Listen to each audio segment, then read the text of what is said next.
Alright guys, welcome back. Today I'm going to be talking about 6 things that I wasn't prepared for when I started my career in the HVAC industry. So I'd say the first thing that took me by surprise that I wasn't really expecting was just the fact that you had to buy your own tools. I'm not going to lie, I don't mind too much now, but you know, coming into it, you know, not really having much money and just being used to, I guess, I came from a little bit more of a corporate, I don't want to say corporate, but yeah, so just basically just buying your own tools. I wasn't really used to that. I mean, I've worked in corporate for a while, you know, working on audio post-production, and worked in the pool industry for a while, and I've never had to pay for my own tools or equipment, so it kind of threw me off a little bit, you know. And like I said, I kind of understand now, because I definitely tend to take better care, and anybody's going to take better care of their own tools. Sometimes if you're using the company tools, you don't tend to, you know, you're just not as careful with them. I mean, I'm not going to lie about it, because you just wouldn't appreciate, you don't appreciate the expense, the you know, the actual sensitivity of the instruments. So basically, investing in my own tools made me a lot more considerate of them, and made me a lot want to, I'd say it made me want to learn more about them, made me want to actually, yeah, made me want to get the most out of the tool itself. But yeah, when my boss first told me I had to buy my own tools, I wasn't really a fan of that. I felt like, initially, I felt like that was the company responsibility. But like I said, now that I've, you know, made my investment in my equipment, I actually do appreciate the fact that they are mine, you know. So if I decide to move on to another company or start my own thing, I'll have all the tools I need for the most part. I only have to buy a few odds and ends. So pretty much equip yourself, and like I said, you just tend to you just care more about your own tools, and you just tend to want to learn more about them as well when you put that money into them. So I do think that it has helped me as a technician, investing in my own equipment, and it's also, you know, benefited the company. So that's one thing. That's the first thing that I found that was a little bit, threw me off a little bit. It was a little bit discouraging at first, but to be honest with you, but now, like I said, I actually like, I love purchasing tools now. So kind of like buying toys, to be honest with you. So that's that. The second thing I'll say would be some of the conditions that you have to essentially work in. I'm not gonna lie, I've been in some really, you know, volatile situations. I've been in a situation where a homeowner wanted me to crawl under a crawl space, and there was actually, like, you could smell it immediately.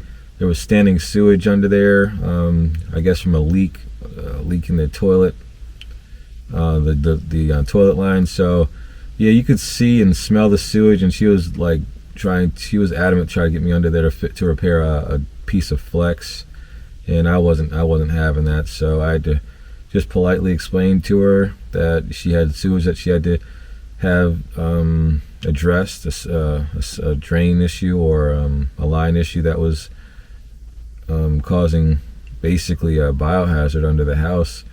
So yeah, but like I said, she definitely wasn't trying to take no for an answer. So that was a pretty weird situation, to say the least. And I'm not gonna lie, I've been under a few houses that have had, it's probably not that uncommon. I've been under a few houses that have had sewage issues, and this one was the worst, but I don't like to go under any of them, to be honest with you. So, but I have worked under a house that has had some sewage under it. So that's one of those things that I'm really funny about sewage. So I don't tend to work in those conditions. If I see or smell sewage under the house, I'm just going to tell them they need to address that before we can do any further investigation. The third and probably most common is the weekend hours. Essentially, it's kind of mandatory, I guess, in this industry that you have to work weekends. So initially, I didn't realize that. So I guess it's a standard. So basically, and it's not every weekend. I'm on call once every other week, I believe it is.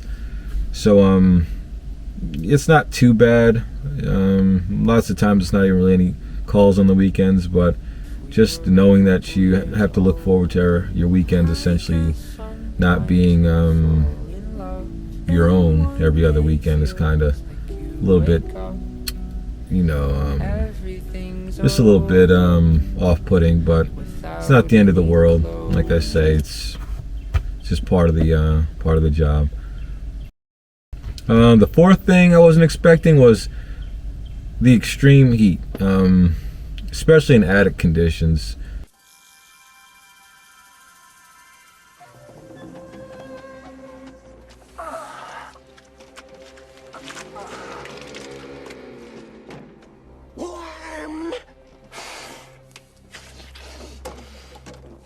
Yeah, I was definitely not expecting working in 130 or higher degree attics at some points in time. That could be pretty intense. Like I say, it's kind of like a sauna. I try to look at it as a sauna type situation when I'm up there sweating out all the toxins, but yeah, it's a psychological thing at that point.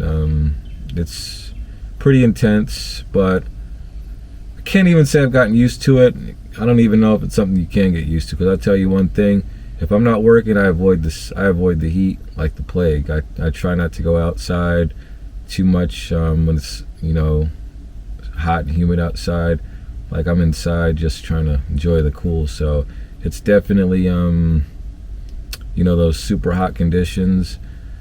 It's one of those things that you're not really expecting. It's not really something you can prepare for or expect. So yeah, the hot attics, that's another thing.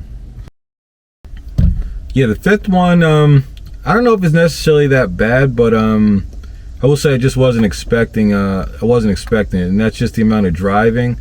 And sometimes I feel like a professional van driver. You're pretty much, I spend a good amount of my time a day driving. And like I said, I don't mind it too much because I get paid hourly. So it's one of those things where, if I got to drive an hour to each call, I'm not going to get that many calls done in that day. But it's it is what it is. But yeah, I wasn't expecting it.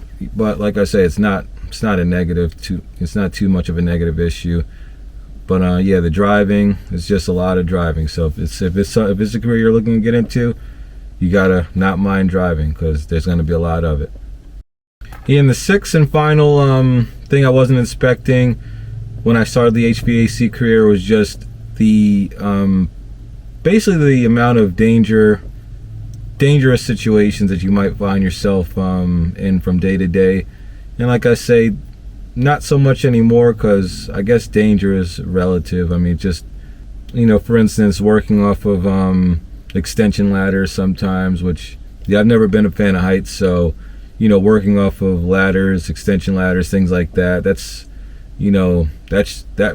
right at the top of my list as far as dangerous, hazardous situations. But sometimes you have to do what you have to do, and falling off of ladders is no joke. So you just have to be really careful. High voltage electricity, you're working with that a lot. But like I say, it's dangerous, but if you know what you're doing, if you you practice your safety precautions, it's not the end of the world. It's really not that dangerous. But there's just a lot of very hazardous situations that you're having to work in, and you're having to educate yourself on, so you don't wind up a statistic or just in the hospital somewhere. So, and a lot of the time you're working by yourself in these conditions, so it's not like if a lot of times there's not really much help, so it just makes the situation that much more volatile. And if you were to get injured, there'd probably be no one there to help you or assist you. So you just have to be very careful, very cautious out there, and just try not to get too confident. Just don't try to get too I guess ahead of yourself. It's one of those things where you have to stay humble and don't get caught up in I know everything, or I'm Mr. Big Shot, because that's how you wind up, like they say, pride comes before a fall. So, but yeah, you know, like, it's one of those things where it's not too bad, but it's definitely not everyday work. It's not something that you come across from day to day. Also, you know, brazing, that was a situation I had a few years back where I mentioned on my last video where actually I burned my eye.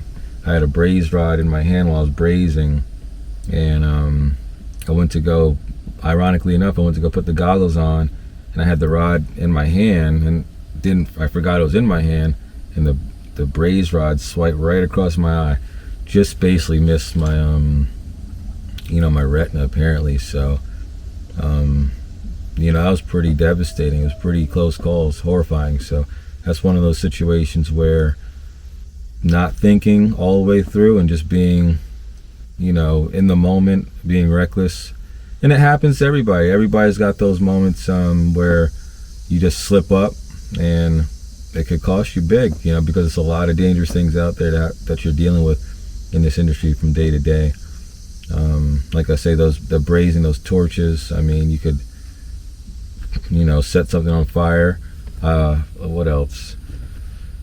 You know, like I say, you're also working with, you know, high voltage, medium to high volt, you know, medium low voltage electricity. So, and sometimes it could be dangerous for no fault at your own, you know, no fault of your own. I was at a job the other day where they literally had there's a shoddy job where someone wired, you know, the 120 through a furnace cabinet. It was essentially running through. They didn't use a knockout. They basically just had put a random, I guess they used a huge knockout without any kind of wire sleeve or anything, and they had the wire going through there, which essentially over time, you know, it's going to vibrate and cause a tear in that wire. But they didn't even have the ground hooked up. So if you would have if that would have